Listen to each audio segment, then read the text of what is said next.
Welcome to Win with Richardson and Richardson. What's important now? Success in business most often comes down to hard work, not by silver bullets and quick fixes. It's knowing where to focus that hard work that's key to winning. Join sales prospecting expert and 3-time seven-figure business founder Carrie Richardson and managing partner of R&R Consulting and former owner of Doberman Technologies, Ian Richardson, for radical honesty regarding strategic planning, accountability, and execution that will get you the systematic results you're working toward. Let's get into today's episode. Thought leader and your host, Carrie Richardson.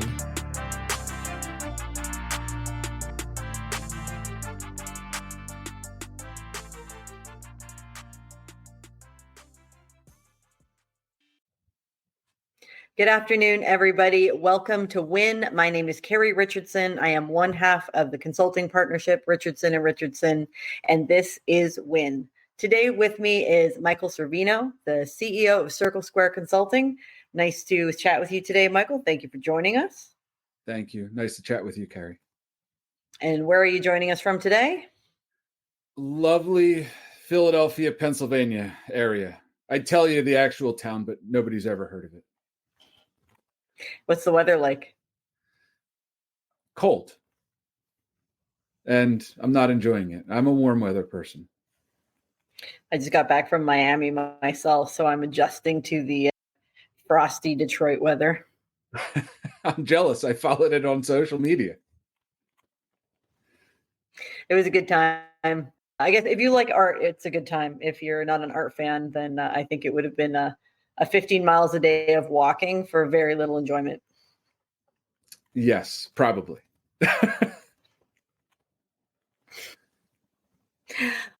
I invited you here on Win today to talk about 2023 and some of the things that Circle Square achieved in 2023.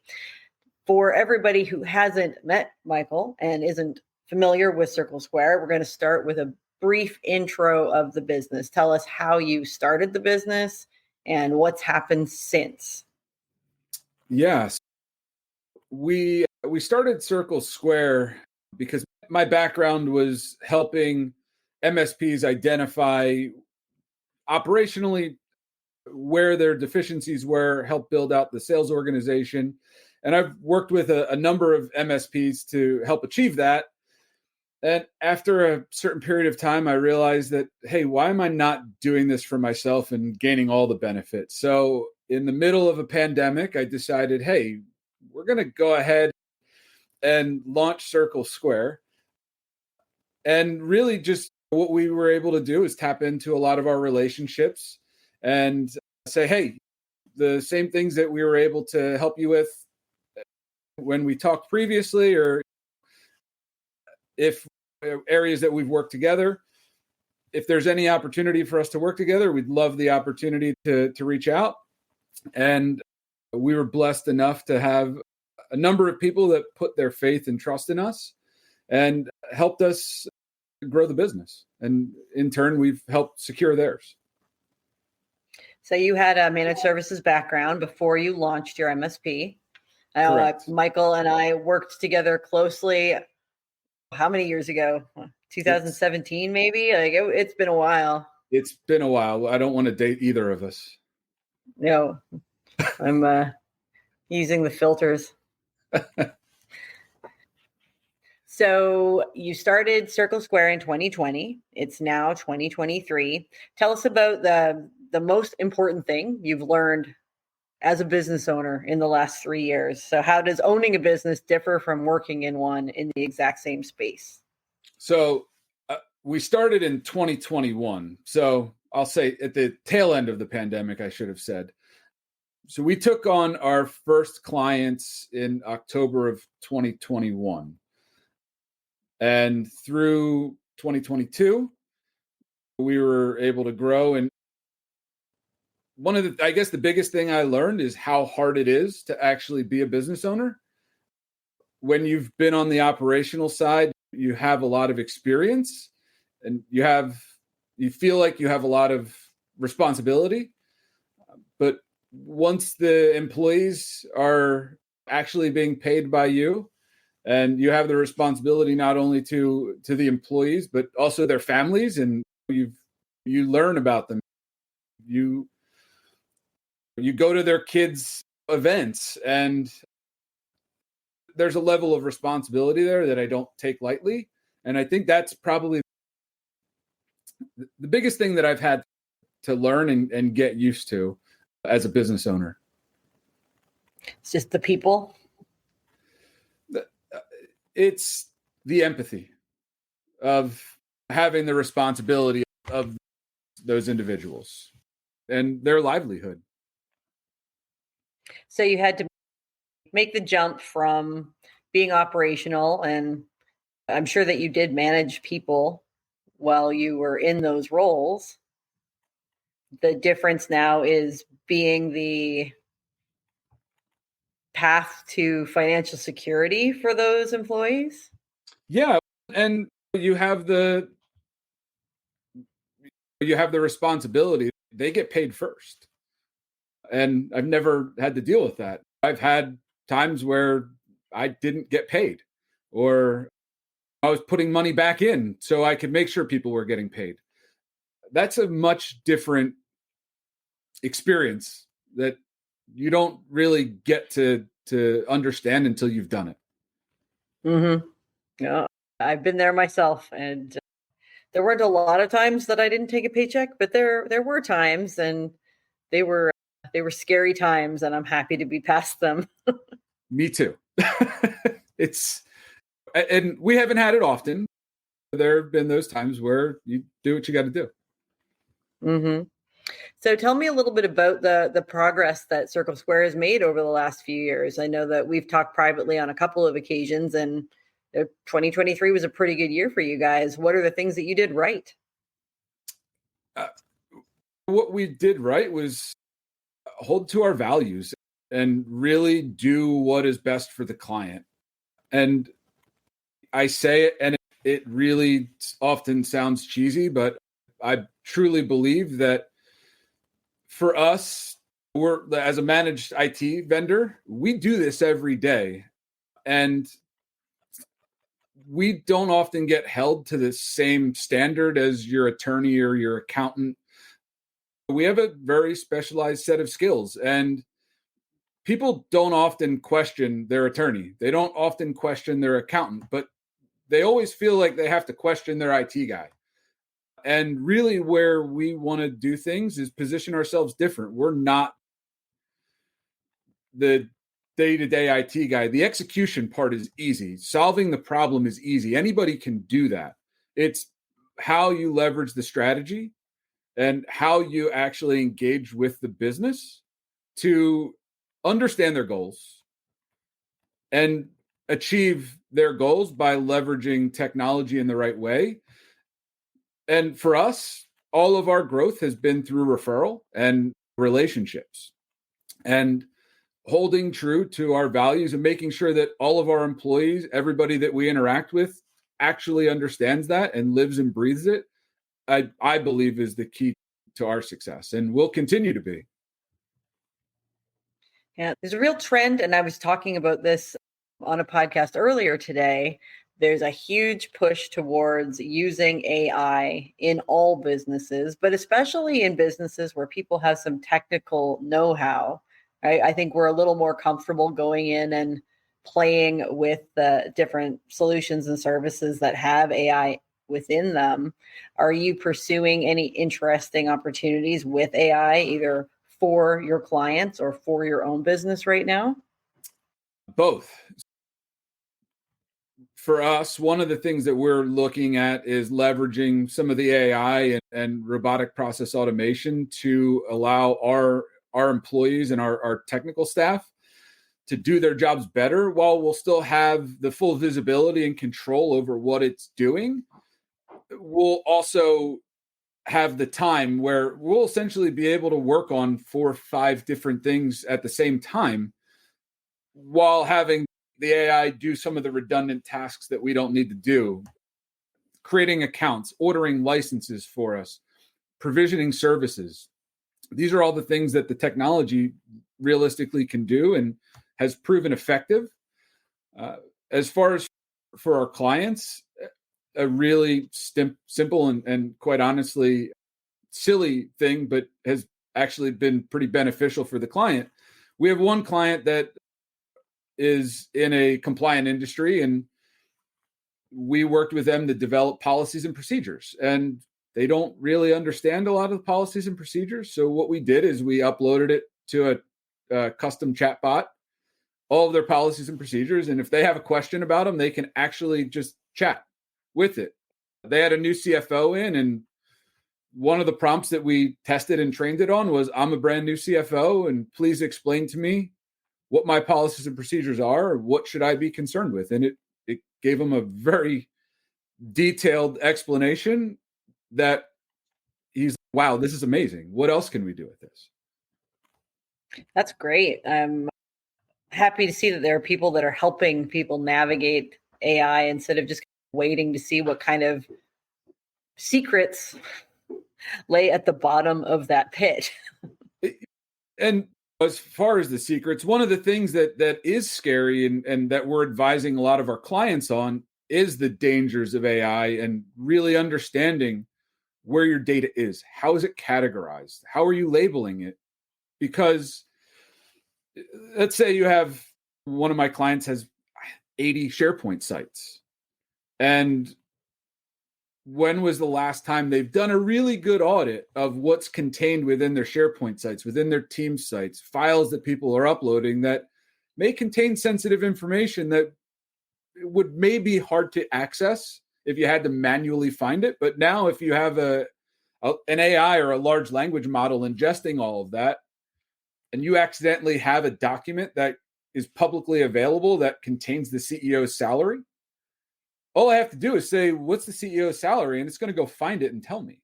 Whereas I would have had to search through reams and reams of documents and pages to maybe find it.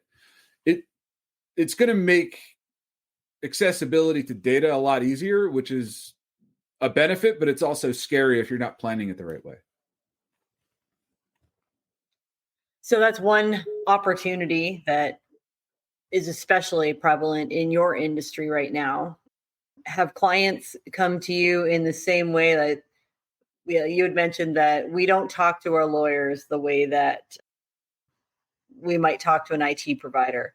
But I 100% have tried to build a contract using ChatGPT, right? And then I've prompted it to do, okay, what clauses are not in this contract that I should consider, for example?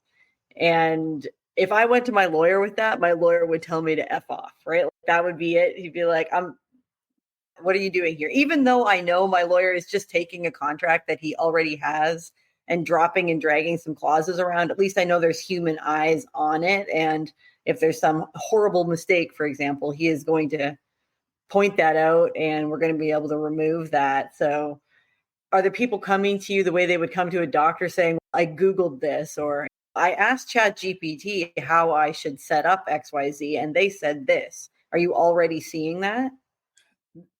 Not as much, because people are really coming to us and saying, how do I use it? How do I interact with it? How do I leverage this within my business?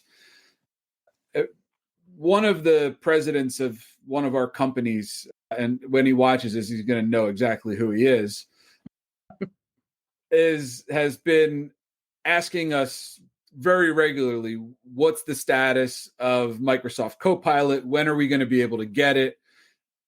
And how are we going to leverage this? So it's an ongoing discussion. And part of it is educating the end user and the client on the differences of some of the large language models and the risks that we're seeing out there. Whereas you also have to make sure that I don't want to necessarily upload sensitive data to a ChatGPT, because I don't necessarily know where that or how that is being used and how it's going to be accessible. We've seen incidents out there where data is being inadvertently leaked. I heard in a podcast the other day where they were able to extract the CEO's private phone number because it was ingested from an email that ChatGPT got a hold of at some point. So we're advising our clients to exercise some caution, and Microsoft has been very good at leveraging some of the OpenAI technology within their Azure suite where it is self-contained.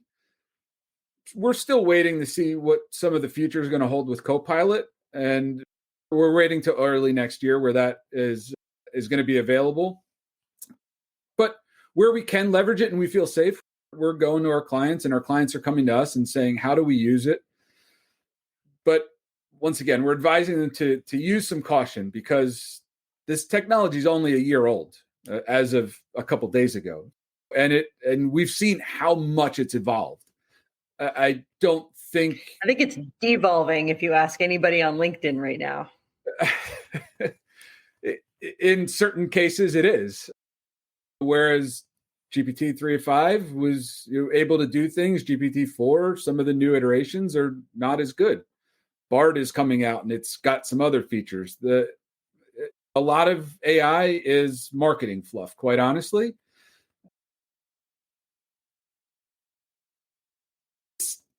It's amazing in what it's going to do for all industries. Mm-hmm. But as you said, we still need a human eye on it, because in a lot of cases, it's wrong. Yeah, I've seen that myself. Fact checking is still going to be necessary. Before you outsource your help desk to an AI-driven product, perhaps learn a little bit more about where that product was built and who trained it and why. And that is actually one of the biggest questions that we've asked of these vendors. What is your language model? Where is the data coming from? Who has access to it? And I don't think a lot of people really genuinely understand how this technology works to be able to ask those questions. So that's part of the education process for us. Is my job is to not solve every problem for the customer. It is to present options, and well thought out options, and let them make an educated decision. Ultimately, at the end of the day, it's their business. It's my job to advise them at the best that I possibly can, or put the right people in front of them to get them the answers, so that way they can make an educated decision. So that was probably the biggest opportunity of 2023, as far as who was going to get there first, who was going to use it, and how are they going to use it. Looking at 2024, what opportunities do you see for Circle Square? Like, where are you going to shine next year? What can you take advantage of? For us, it's heavily focusing on the security and compliance side of things. That is the area that most mid-sized businesses that are in a non-compliant industry, even the ones that are in compliant industries, we see it with manufacturing and the uncertainty around CMMC and what is going to be required, and how the auditors are going to interpret things. I'm also convinced that in the next 3 to 5 years, managed service providers are going to be regulated in some form or fashion. And I think we should. It's probably going to be an unpopular opinion amongst managed service providers, but I fully believe that we should be regulated and held to a higher standard. I try to avoid Reddit and some of these Facebook groups, but sometimes I get sucked in, and the questions that are asked. And there was one this morning. I want to start an MSP on a pay what you can model. That is 100% not a good option or a sustainable option, because what it does is it devalues the value. It devalues our industry, because people don't want to pay what is required at the current point with advanced security, some of the threat protection. I'm still arguing with certain clients about the need to implement security awareness training for their employees and some of the risks that are out there. And that's the scary part, is that people don't want to have some of these conversations because they're uncomfortable conversations and they're hard conversations. But ultimately, at the end of the day, we have to be better than we're currently doing as an industry in the managed services world. And I think the only way that we're going to do that is by somebody telling us that we have to be better. If you want to have the same level of, it's the word I was looking for. You had mentioned before that nobody ever asks their lawyer or their accountant whether or not this is a necessary thing, right? Is that because there was a barrier to entry to become an accountant? There's a barrier to entry to become a lawyer. You have to go to school for, 10 years. There is a certifying body. You have to be called to the bar. There are different laws in different states. There are very specific regimented qualifiers around being a lawyer.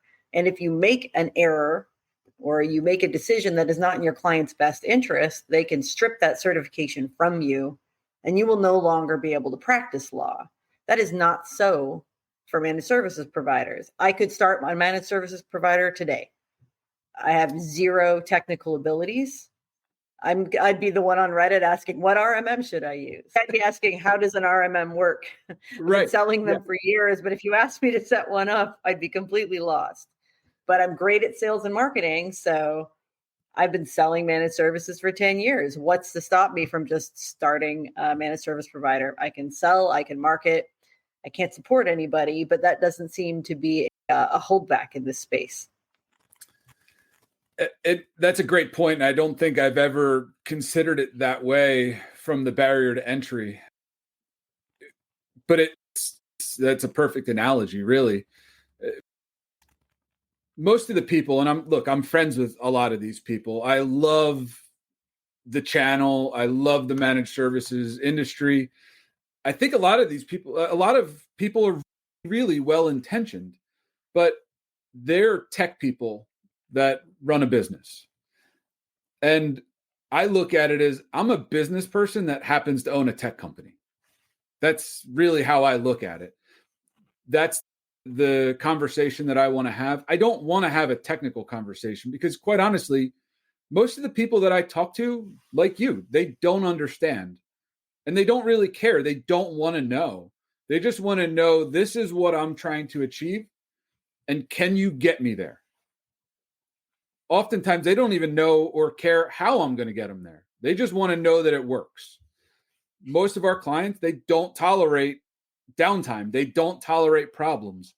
And what we bring to the table for them is, look, I don't want you to have a problem.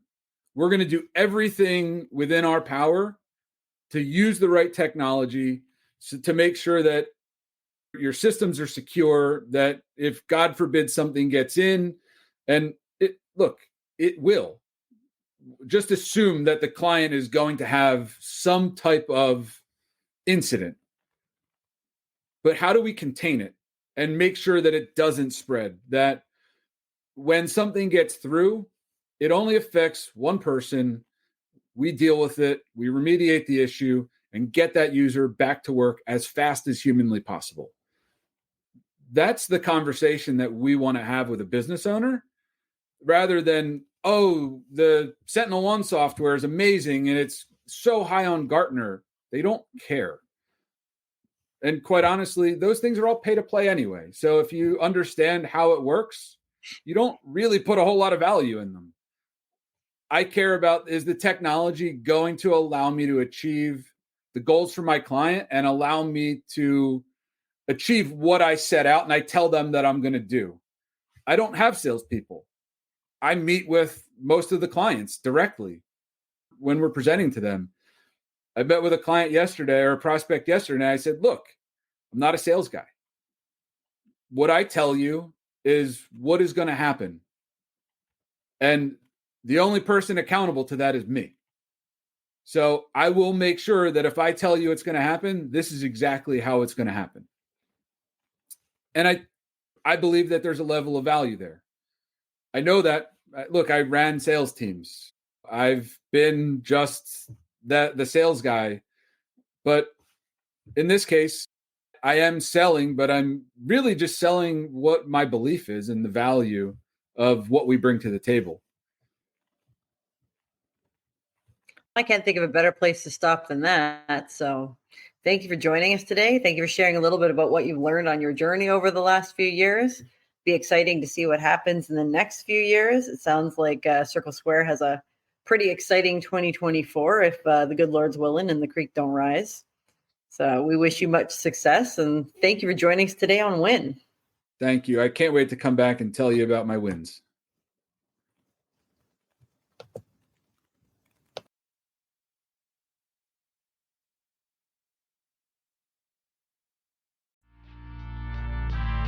You've been listening to Win with Richardson and Richardson. What's important now? We're so glad you've joined us and know you're one step closer to winning big in your business too. We'd love to connect with you outside of the show. If you have any questions or comments, please reach out to connect@rnr.consulting. Don't forget to rate, review, and subscribe to the podcast so you'll easily know when new episodes are available. Until next time, you can win, and we're here to help.